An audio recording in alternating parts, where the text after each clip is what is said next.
আসসালামু আলাইকুম প্রিয় অনার্স দ্বিতীয় বর্ষের শিক্ষার্থী, তোমরা সবাই কেমন আছো? আশা করি সবাই ভালো আছো। দেখো, আমরা গাণিতিক অর্থনীতির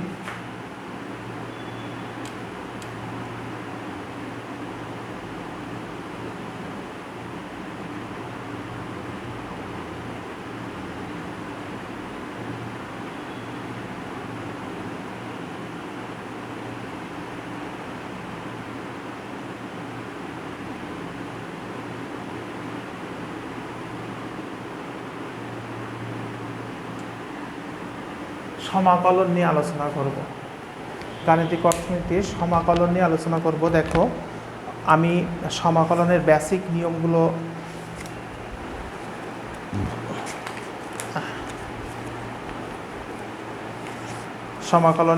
নিয়মগুলো নিয়ে আলোচনা করব। দেখো, বেসিক নিয়মগুলো সমাকলন। অন্তর্কলনের বিপরীত হলো সমাকলন। অন্তর্কলনের বিপরীত হলো সমাকলন। দেখো, অন্তর্কলনের বিপরীত সমাকলন।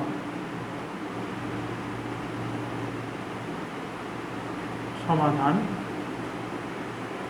অন্তর্কলনের বিপরীত হলো সমাকলন। অন্তর্কলনের বিপরীত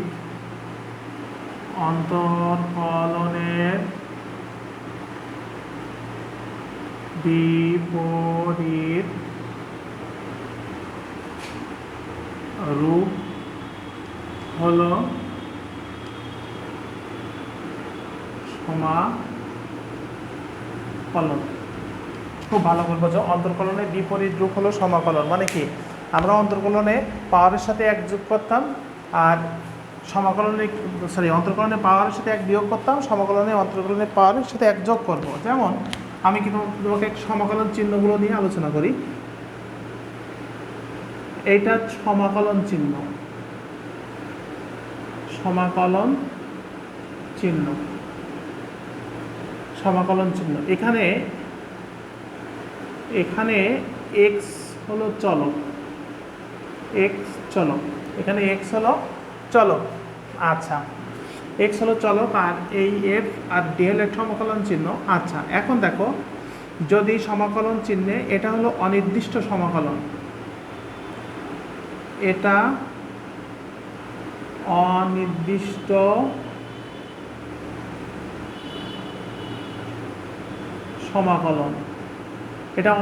সমাকলন।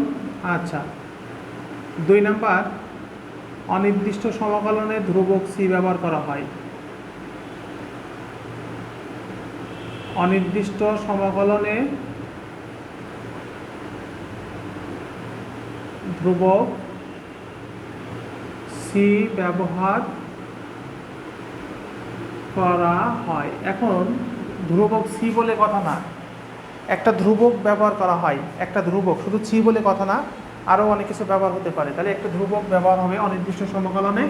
আচ্ছা, আর কি থাকবে খুব ভালো করে বোঝো। এখন নির্দিষ্ট সমাকলনটা কি? নির্দিষ্ট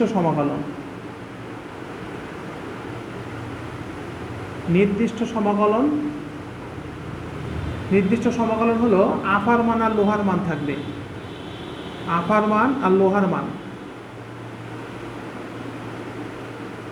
এটা হলো নির্দিষ্ট সমাকলন।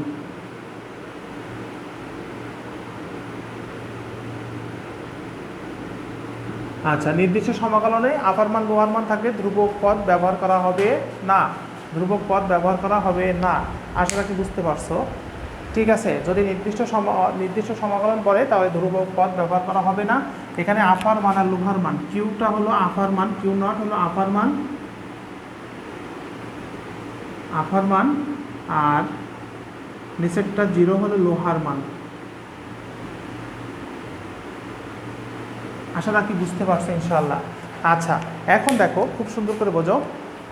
আমি সমাকলনের বেসিক তোমাকে কিছু নিয়ম দেখাই দিলাম যে চিহ্নগুলো নিয়ে। এখন আমি কিছু সমাকলনের অঙ্ক নিয়ে আমি দেখো সমাধান করছি। খুব সুন্দর করে বোঝো সমাকলনের মূল নিয়ম। যেমন তোমাকে বলবে যে সমাকলন চিহ্ন এক্স স্কোয়ার ডিএক্স সমাকলন করো। সমাকলন করো। আচ্ছা, তখন আমি কি করব, সমাকলনের নিয়ম কি, এটা যেহেতু অনির্দিষ্ট সমাকলন, যেহেতু এটা অনির্দিষ্ট সমাকলন, সমাধান যেহেতু এটা অনির্দিষ্ট সমাকলন, তাহলে অনির্দিষ্ট সমাকলনে তাহলে আমি কি লিখবো, এটা আমার দেওয়া আছে, লিখলাম সমাকলন। আচ্ছা, সমাকলনের নিয়ম কি, পাওয়ারের সাথে এক যোগ হবে, নিচেও এক যোগ হবে, তাহলে 2 + 1, নিচেও 2 + 1 প্লাস সি, মানে হর আর লব, হর আর লবকে নির্দেশ করবে, তবে অবশ্যই হর আর লবকে নির্দেশ করবে, তবে অবশ্যই পাওয়ারে যেটা থাকবে সেটা হরে চলে আসবে। আচ্ছা, তাহলে যেহেতু এখানে আপার মান লোহার মান অনুপস্থিত, তাহলে সমকলন ধ্রুবক সি ব্যবহার করলাম। তাহলে এখানে আমার এখন কি থাকে, x³/3 প্লাস সি। আচ্ছা, এটা আমরা এভাবে লিখতে পারি, x3 + c, এটা অ্যান্সার।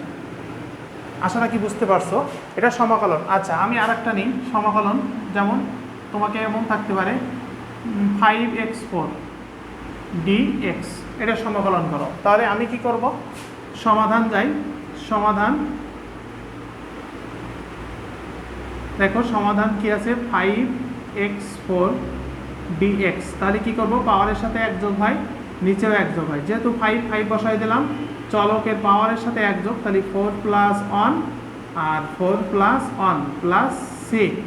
আচ্ছা, তাহলে কি হবে দেখো 5, আচ্ছা x এর পাওয়ার 5/5 প্লাস সি। আচ্ছা, তাহলে এই 5 আর এই 5 কেটে গেল, হল অফ ব্লক মিলে গেল, কেটে গেল, তাহলে থাকে কি x5 + c, এটা অ্যান্সার। যেহেতু এটা অনির্দিষ্ট সমাকলন, কারণ আপার মান লোহার মান নাই, সুতরাং এটা একটা অনির্দিষ্ট সমাকলন। আশা করি বুঝতে পারছো ইনশাল্লাহ সবাই। আচ্ছা, দেখো আমি আরও কিছু নিয়ম যাই, সমাকলন দেখো, সমাকলনের আরও কিছু নিয়ম, যেমন আমি এখানে ব্যবহার করতে পারি x√x dx, এটা সমাকলন করো, √x dx এর সমাকলন করো, তাহলে সমাধান দেখো, সমাধানে কি করব, 5√x dx। আচ্ছা, দেখো যেহেতু রুট আছে, তাহলে সমাকলন আমি প্রথম অবস্থায় করতে পারবো না, আমাকে রুটটাকে ভাঙাই নিতে হবে। তাহলে আমরা জানি রুটের মান হাফ, রুটের মানটা পাওয়ারে চলে গেল, আমরা জানি রুটের মান কত, রুটের মান হাফ, আমরা জানি রুটের মান হাফ। আচ্ছা, রুটের ভেতরে যদি কোনো সংখ্যা থাকে তাহলে হবে 1/3, যেহেতু 3 আছে, আর যদি 5 থাকে তাহলে লিখতে পারবো 1/5, 1/5 যে সংখ্যা থাকবে সেটা অবশ্যই নিচে চলে আসবে। এটা অনেক ব্যাখ্যা আছে, যেহেতু এখন ব্যাখ্যা দিতে যাচ্ছি না। আচ্ছা, দেখো এখন আমি কি করব, এই পাওয়ারের সাথে এক যোগ হয়, তাহলে 2 + 1, নিচেও পাওয়ারের সাথে এক যোগ হবে, 2 + 1 প্লাস সি। আচ্ছা, থ্যাংক ইউ। এখন দেখো x, এখানে 2 হয় লসাগু, আচ্ছা 2 কেটে গেল, 1 থাকে, প্লাস 1 কেটে গেলে থাকে হলে 2, 2 1 কে 2, এখানেও আমি 2 লসাগু করলাম, তাহলে 2 আর এই 2 কেটে গেল, থাকে 1, 1 1 কে 1, এর সাথে কিছু নেই মানে 1, তাহলে 2 1 কে কত 2 আর প্লাস সি। আচ্ছা, তাহলে আমার দাঁড়াচ্ছে কি, এখানে দাঁড়াচ্ছে x 3/2, এখানেও 3/2, আচ্ছা প্লাস সি। আচ্ছা, যেহেতু এটা দেখা যাচ্ছে না, সুতরাং এটা আমাদের স্কিপ করে এইখানে করি, সমান সমান। দেখো তাহলে আমার কি দাঁড়াচ্ছে এখানে,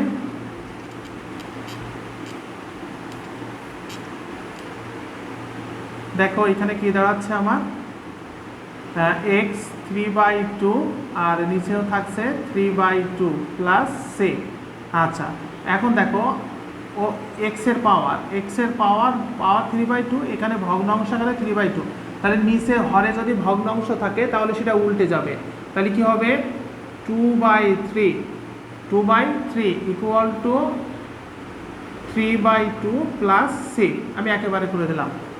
আচ্ছা, এখন দেখো এখানে 2/3 থেকে গেল, আচ্ছা এখানে দেখো আমার এটাকে আমি এইভাবে লিখতে পারি, x³/2 প্লাস সি, এই 3টা x এর পাওয়ারে নিয়ে চলে আসলাম। আর রুটের মান আমরা কত জানি, যেহেতু রুটের মান জানি হাফ, তাহলে হাফ দিয়ে দিলাম এই x³ প্লাস সি, এটা অ্যান্সার।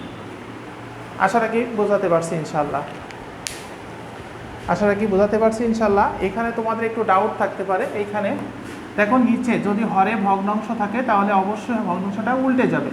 আচ্ছা, এখানে কিছু নেই মানে 1 আছে, 1 দেওয়া লাগে না, আর এটাই বসে গেল, আর এক্সের এই পাওয়ারটাকে আমি এই এক্সের এই যে পাওয়ার কিউব আছে, কিউবটাকে আমি এক্সের পাওয়ার নিয়ে আর এটা ব্র্যাকেটে দিয়ে 1/2 দিলাম। আচ্ছা 1/2 এর মান কত? হাফ, আমরা হাফ দিয়ে দিলাম। আচ্ছা এখন দেখো, যদি খুব সুন্দর করে বোঝো, আমার যে অ্যান্সারটা বাইরে হয়েছে এই অ্যান্সারটাকেই তোমাকে সমাকলন করতে বলবে, এই অ্যান্সারটাই তোমাকে সমাকলন করতে বলবে। এই অ্যান্সারটা বলতে পারে যে 2/3 √x³ dx, এটা সমাকলন করো, অ্যান্সারটাই সমাকলন করে দিতে পারে। তখন তুমি কি করবা? এটা সমাকলন করো। তখন আমি দেখো, আমি সমাধানে যাই, সমাধানে গিয়ে নিয়ে আসি সমাকলন চিহ্ন 2/3 √x³ dx। আচ্ছা দেখো সমান সমান, এই গাণিতিক মানটা আমি বাইরে বের করে নিয়ে আসলাম সমকলনের বাইরে। আচ্ছা এবার x³ আমরা রুটের মান হাফ জানি, dx। আচ্ছা আমি এটা এমন একটা বিষয় যে আমি পূর্বের ন্যায় আবার ফিরে আসতে পারবো, আবার এদিকেও চলে আসতে পারবো। আচ্ছা তাহলে 2/3 বসালাম। আচ্ছা সমাকলন চিহ্ন এই 3 আমি 1 এর সাথে গুণ করলে কি হবে? 3/2 dx। আচ্ছা এখন আমি সমাকলন করব, 2/3 বসাই দিলাম। আচ্ছা সমাকলন চিহ্ন উঠে যাবে, সমাকলন করলে কি হবে? 3, তাহলে 3/2 প্লাস 1, 3/2 প্লাস 1 প্লাস 6। আচ্ছা পাওয়ারের সাথে 1 যোগ, নিচেও 1 যোগ। আচ্ছা 2/3টা আমি এই বসাই দিলাম। আচ্ছা এখানে তাহলে আমি লসাগু করি। আচ্ছা এটা আমি এখানে করি। আচ্ছা সমান সমান 2/3 বসালাম। আচ্ছা এটা লসাগু করলে x।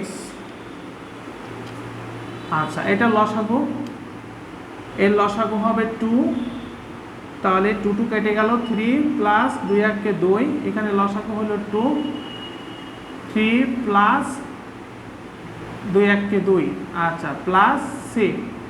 আচ্ছা 2/3, আচ্ছা x, তাহলে 5/3 আর 2 5, 5/2, নিচেও 5/2 প্লাস 6।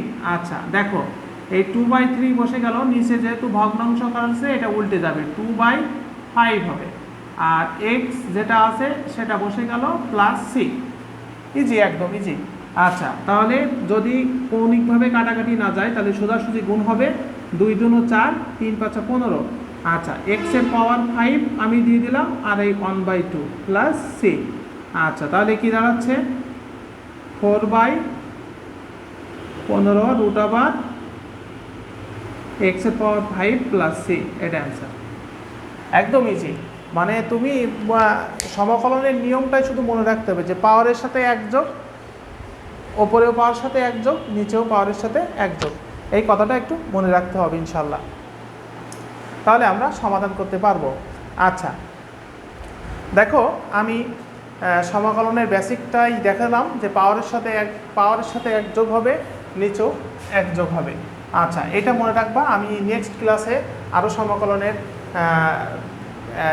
এগুলো নিয়ে আসবো, পার্ট যোগের নিয়ম, গুণের নিয়ম, ধ্রুবকের নিয়ম, সূচকের নিয়ম, এই নিয়মগুলো নিয়ে আমি আসবো ইনশাল্লাহ আমার ইউটিউব চ্যানেল ইকোনমিক্স ব্যাচ। এখানে তোমরা অবশ্যই ক্লাসগুলো দেখো, ইনশাল্লাহ উপকৃত হবে। আর যারা অনলাইনে ক্লাস করতে চাও আমার পেজে হোয়াটসঅ্যাপ নাম্বার দেওয়া আছে, যোগাযোগ করলে ইনশাল্লাহ হয়ে যাবে। ধন্যবাদ সবাইকে।